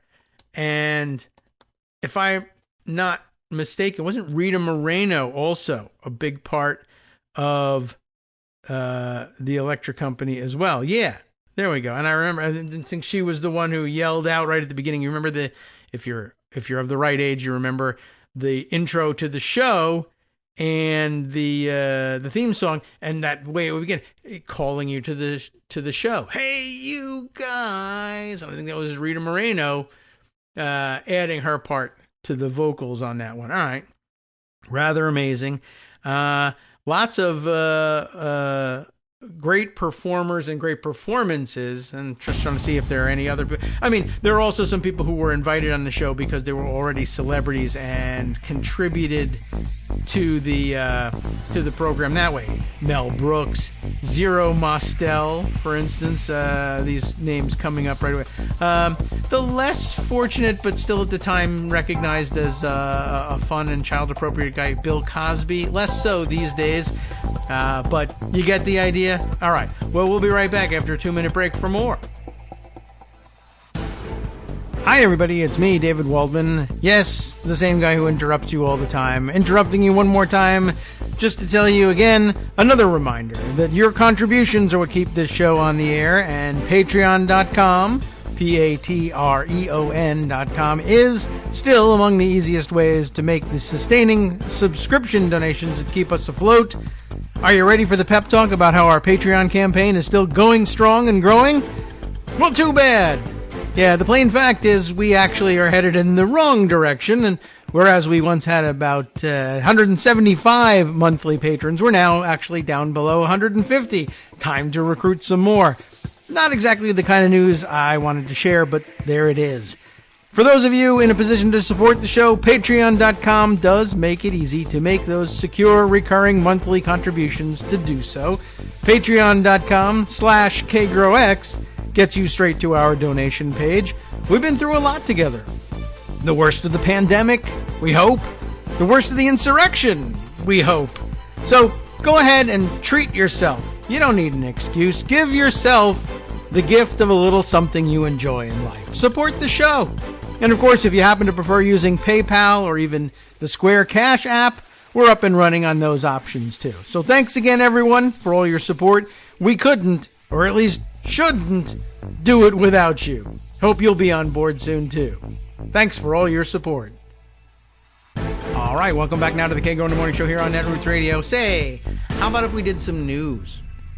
You know, there are a couple of things we have to catch up on. As much fun as it is to reminisce about the electric company, I need to add a weekend show for just all of this nonsense, except when am I going to sleep? So, you know, anyway, we'll talk about it and pepper the show. Well, there's 2 hours in here. We can have a little mix of things, although we are running short on time to catch up on other things. I did want to make mention of a post, a Blue Sky post from Will Bunch, who made the observation that we made yesterday and today. So a complimentary observation saying exactly what we were saying. So there you go. We want to confirm our priors, right? Will Bunch, of course, a columnist for Philadelphia Inquirer.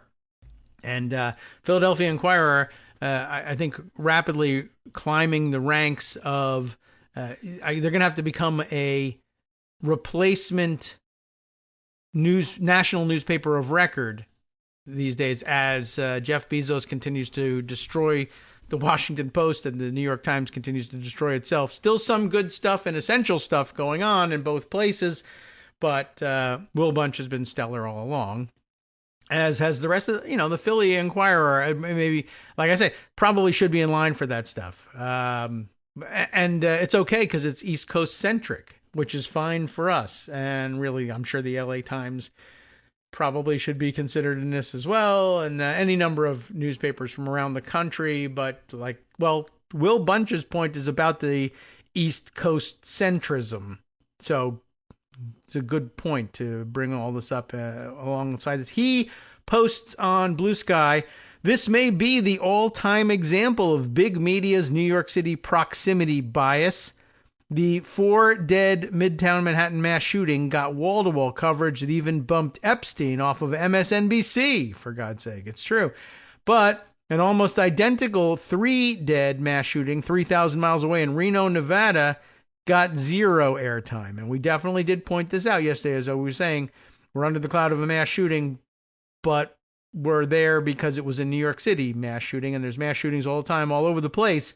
This one didn't get nearly the coverage. It's true, there was such a shooting, and it is here from CNN. 3 dead, several injured. Early morning shooting outside a Reno casino. And they're not trying to do that to rhyme. It just happens to be that way. And, well, somebody shot a man in Reno yesterday, and we don't know why. There's a classic explanation for it, and that may or may not be it. But, well, Elizabeth Wolf, John Miller, and Sarah Smart put together this report, and I'll just give you the gist of it. I mean, it is what it is. It's an unfortunate indication of our epidemic of violence and the pervasive gun culture that we have. At least 3 people are dead, several others injured after a gunman opened fire early Monday outside a resort and casino in Reno, Nevada, police said, and bystanders agreed. It did happen. Those killed outside Grand Sierra Resort included visitors in town for a bachelor party, very sad, and a Reno resident driving nearby, according to police in the neighboring city of Sparks. It must have a very large parking lot if the neighboring jurisdiction has to get involved. Reno police shot a suspect, 26-year-old Dakota Hawver, I'm guessing, Hawver, authorities said. Hawver was taken into custody. I shouldn't be reading his name out, but okay, you get the idea.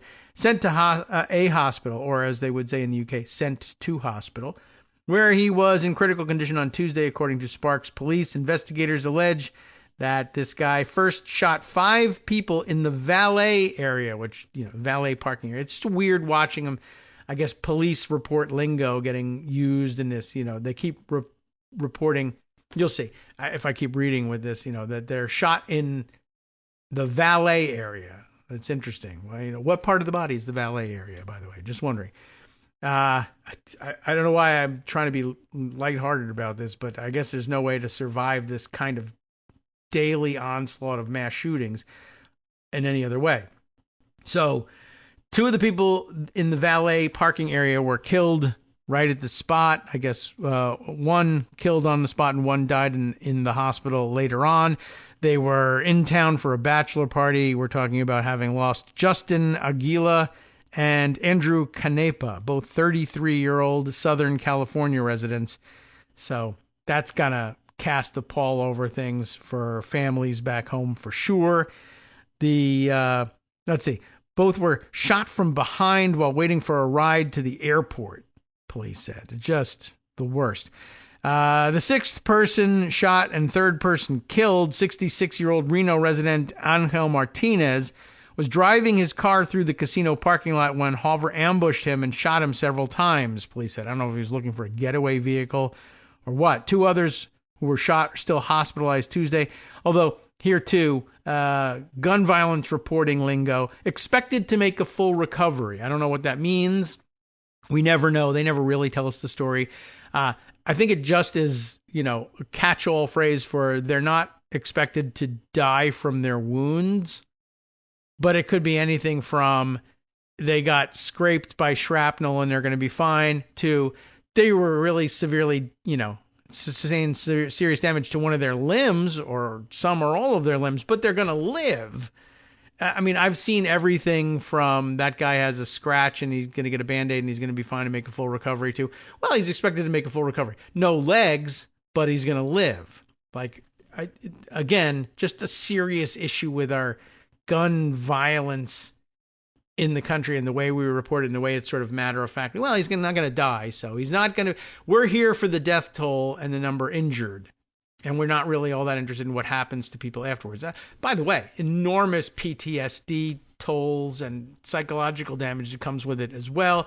And we only end up hearing about that when we hear about college kids who find themselves in their 2nd school shooting. And then we say, gee whiz, we should be talking about this a little bit. I survived a high school shooting, went on to college, and then there was a school shooting at my college too.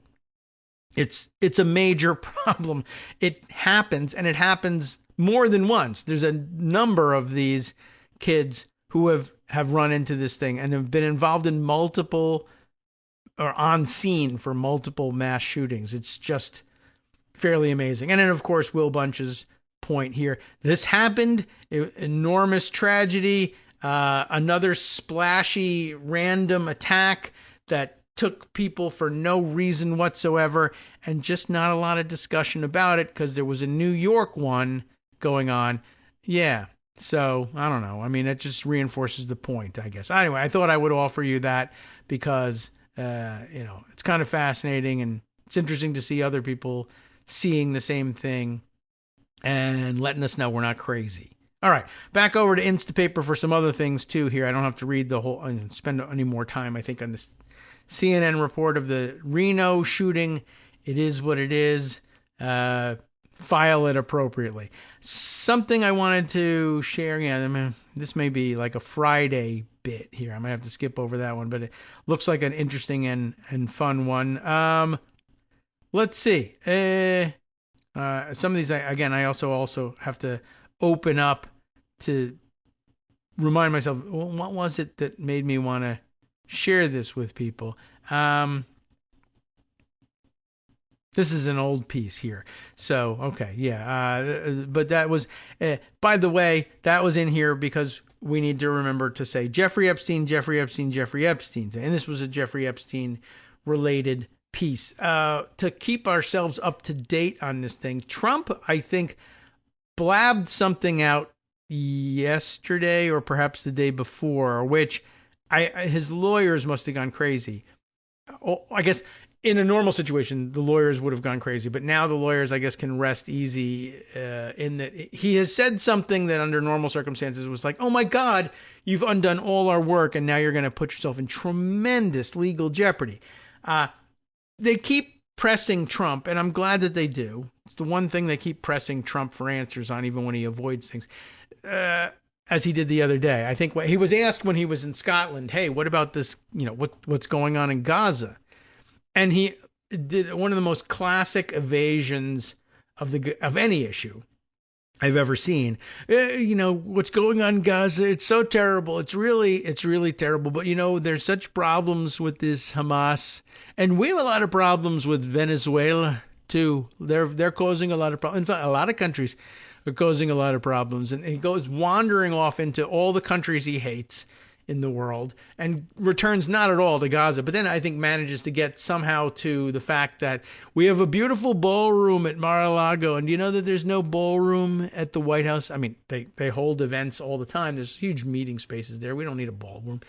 But he points out we could have a beautiful ballroom and the reason we didn't have one in the White House is we've never had a real estate developer in charge at the White House, and now we do. And I know that adding a ballroom always adds to the resale value of a home, which is, I don't think that's actually true necessarily, but there's no resale value for the White House. So, whatever.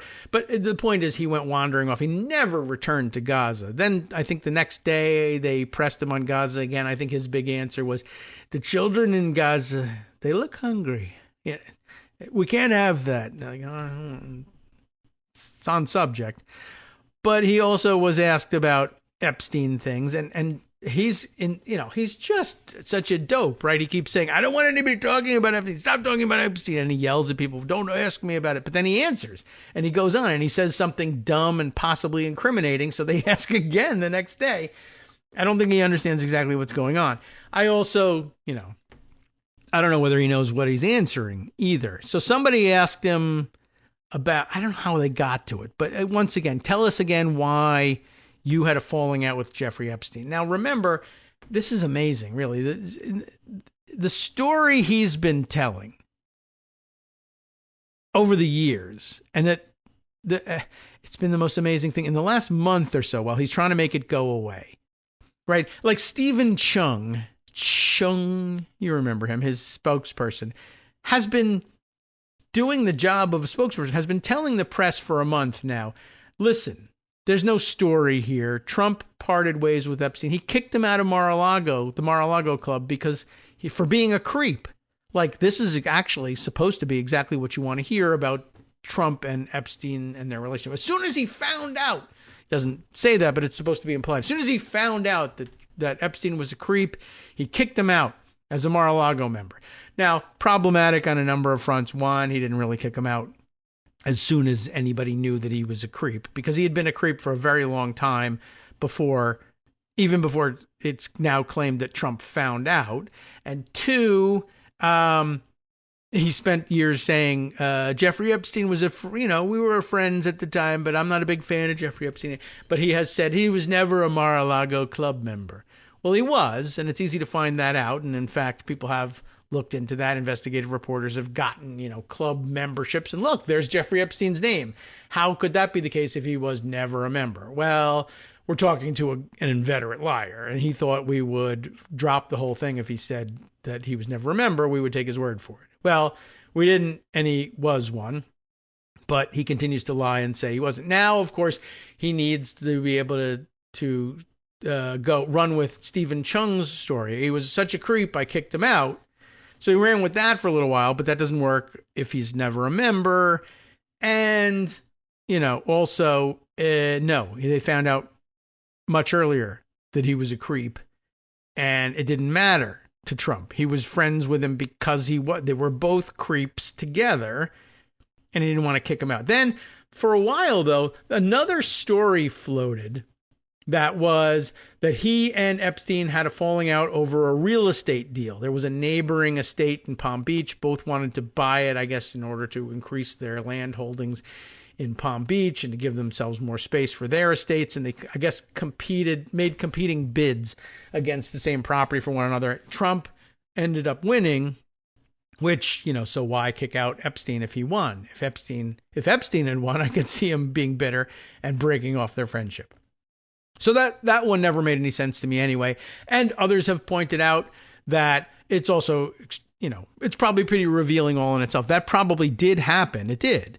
There was, I think what ended up happening really was Trump bought the land, and I don't think he added it, though, to the Mar-a-Lago holdings. I think he flipped it. He may have knocked down a derelict mansion that was in the way of the view of parts of Mar-a-Lago or something like that. But he ended up flipping the property and flipping it to a Russian oligarch, I think, who paid an extraordinary amount for it, well over the, market value of the place.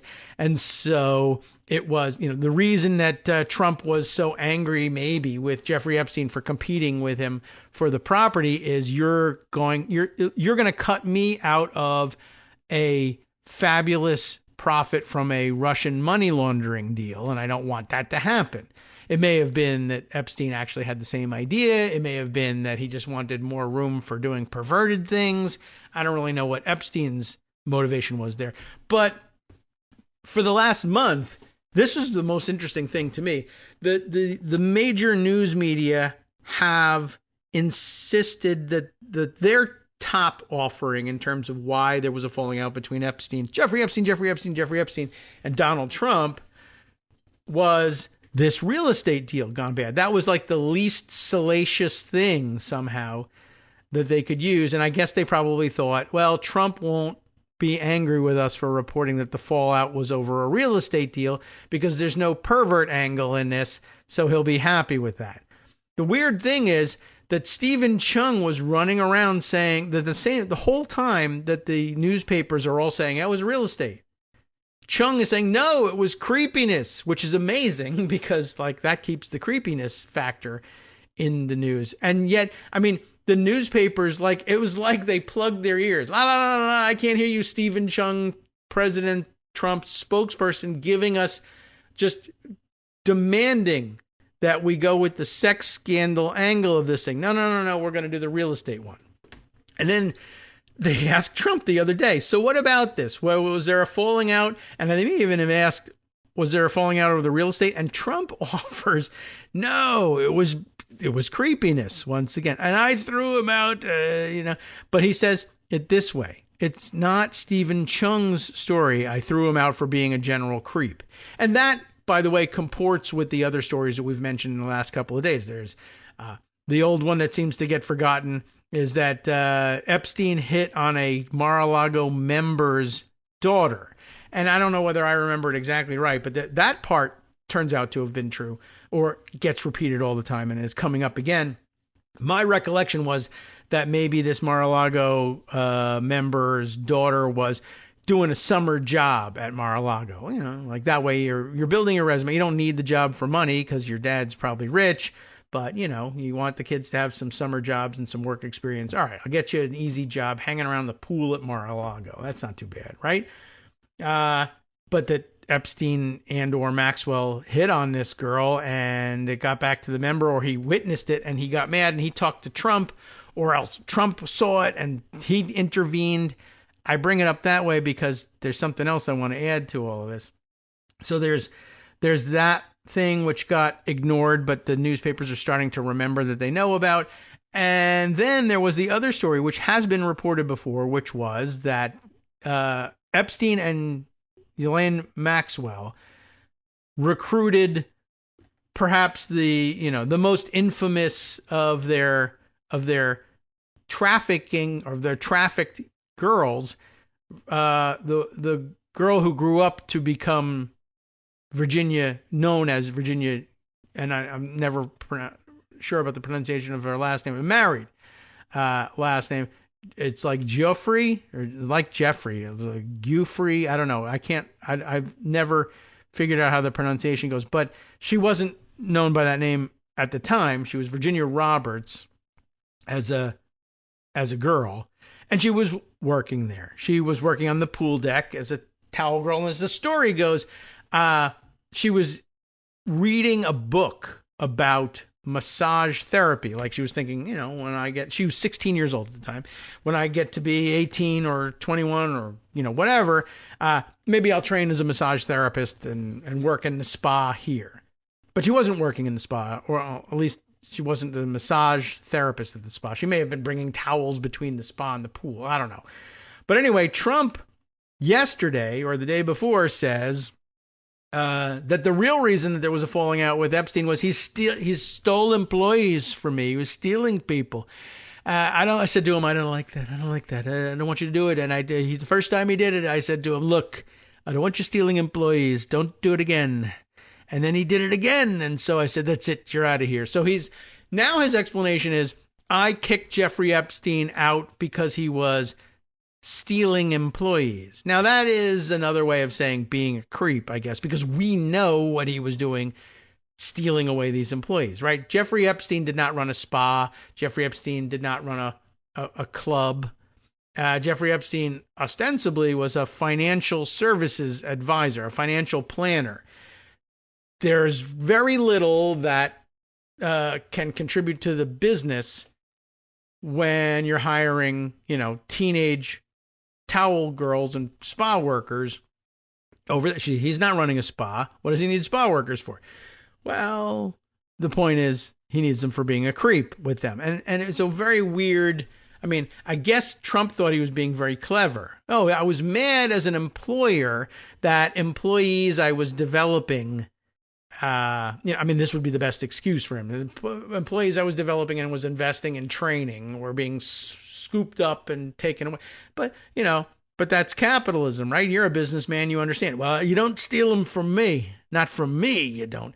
But the issue is he probably had a pretty good guess at that point why he kept taking the young girls who were working for Mar-a-Lago. He wasn't taking the HR professionals. He wasn't taking the accountants. He wasn't taking the operations managers. He was taking the towel girls. So come on, dude. You knew what he was doing. And then there, that back to that story about the Mar-a-Lago members whose daughter may or may not have been working there, but it got back to Trump. And that essentially it wasn't so much that it was, ew, you're a creep, you're hitting on young girls. It was more like, you're damaging the Trump brand. Look, it's even said that we love beautiful women as much. I thought that was always an amazing thing for him to have described Jeffrey Epstein that way. It's even been said he loves beautiful women almost as much as I do. Like no one can be more anything than Trump, even perverted. But anyway, and he even likes them on the younger side, which is to say not women, but girls. Anyway, so yes, he knew this. Yes, and then he disguised it. He always is looking for euphemism. Jeffrey enjoys his social life. There was nothing social about sexually abusing girls in your massage room in your basement at your house. That's not social, but okay. He's trying not to say Jeffrey loves raping the young girls, and we wish him well. Anyway, when he finds out that he's hit on a Mar-a-Lago member's daughter, it's not so much concern about being creepy as it is you're damaging the Trump brand.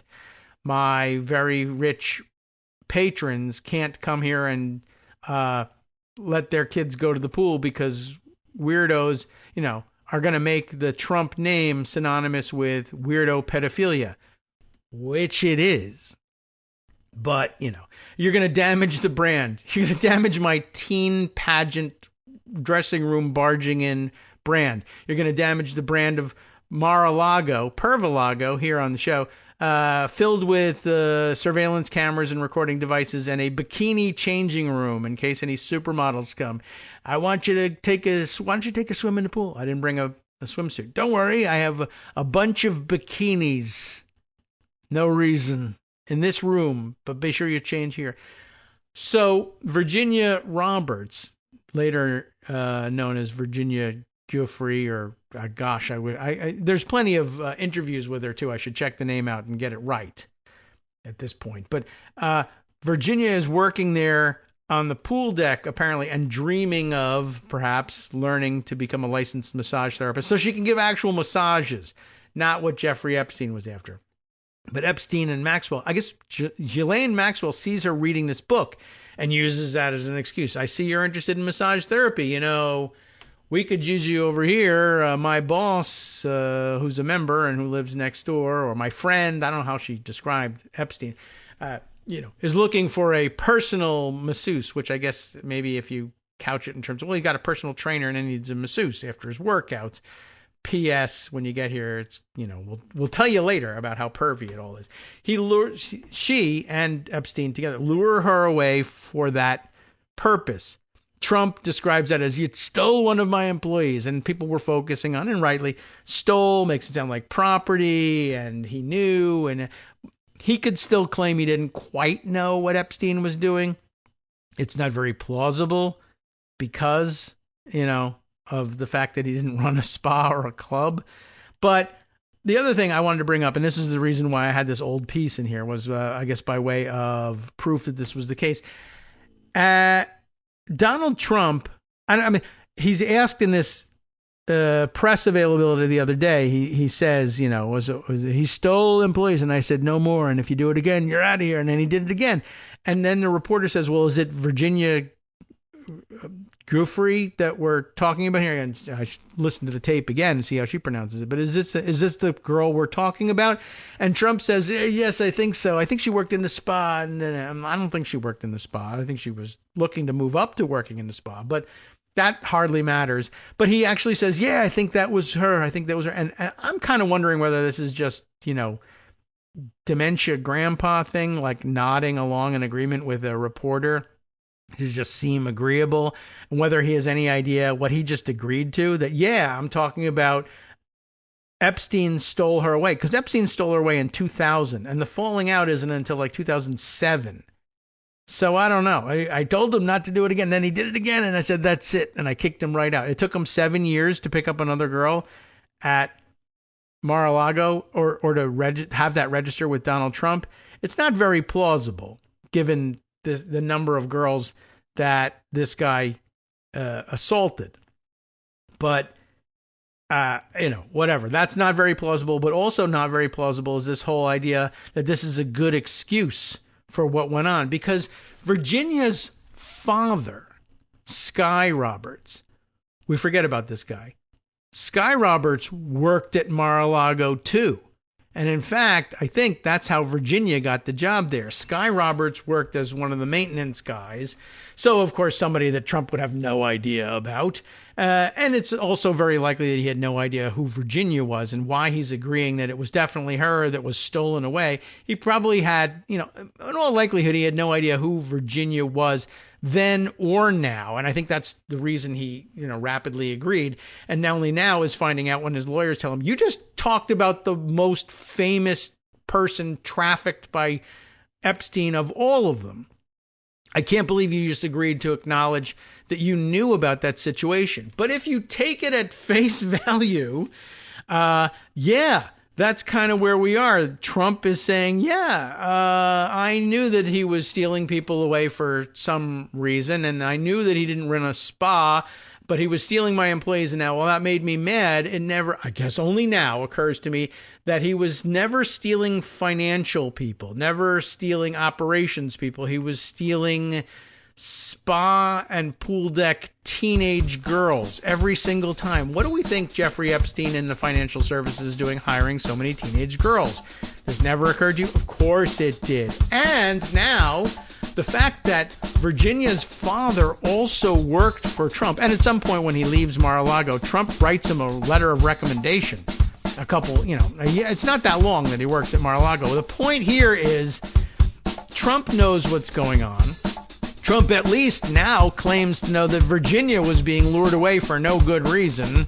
Can't be a good reason. Being lured away by Epstein and or Maxwell, and he's mad about it. But one thing he does not do is talk to Sky Roberts, who works for him then and there. They're all in the same place at the same time. Trump alleges now, for some strange reason, admits he sees Virginia get stolen away. Donald Trump does nothing, tells Virginia's father nothing, lets Virginia be lured away by Epstein, even though he's mad. And I'll tell you what, you better not do that again. Why? Why shouldn't I do that again? Because you're a creepy perv. That's why. Maybe if true, right? Do you think he should have maybe said, Sky, I gotta tell you something. I'm very mad about this. This is gonna make you upset, but it's for the best if I tell you. From He doesn't do it. NetworksRadio.com. Ask that question. You've been listening to Kagro. See what Donald in the Trump morning babbles with in front of the David reporters Waldman. then. Okay, I've talked over the announcement. It's time now, though, to cut it out for the day and hand things over to Justice Putnam for the West Coast Cookbook and Speakeasy. What's on the top of his list? Trump goes on the attack against the chief judge of the D.C. Federal District Court. I told you about that story the other day. We got to follow up on that. Plus, Emil Bove. He's going to be a judge.